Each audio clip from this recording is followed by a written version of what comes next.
পশ্চিম বাংলার একটা ছেলে স্কেটিং নিয়ে করতেছে সম্পূর্ণ ভারত যাত্রা 18,000 কিলোমিটার।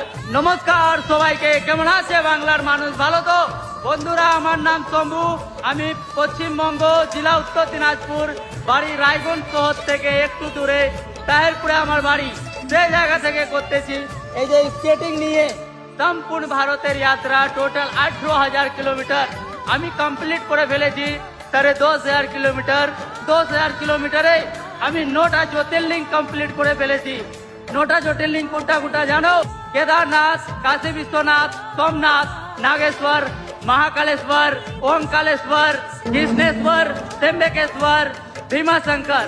ভীমাশঙ্কর জ্যোতির্লিঙ্গ কমপ্লিট করে এখন 10 নম্বর জ্যোতির্লিঙ্গ রামেশ্বরম যাচ্ছি। এখান থেকে আরো 1300 কিলোমিটার। বন্ধুরা বলে রাখি, আমি জ্যোতির্লিঙ্গের সাথে সাথে সম্পূর্ণ ভারতের যাত্রা করতেছি। আমার এখন 13টা স্টেট কমপ্লিট হয়ে গেছে। গোয়া রাজ্যে কমপ্লিট করে এখন আবার আমি কর্ণাটকে চলতেছি। এখান থেকে বেঙ্গালুরু 450 কিলোমিটার। বন্ধুরা তোমাদের কাছ থেকে কিছু চাই না, আমি একটা বাংলার ছেলে, তোমরা যদি সাপোর্ট করতে চাও না, মন চাইলে পেজটা ফলো করে দিও, নাহলে ভিডিওটা শেয়ার করে দিও। তাহলে আমাদের যদি এদিকে সাউথে কেউ কাজ করে থাকে তাহলে আমার থাকার ব্যবস্থা হয়ে যাবে। হর হর মহাদেব, জয় হিন্দ, জয় ভারত, ভারত মাতা কি জয়।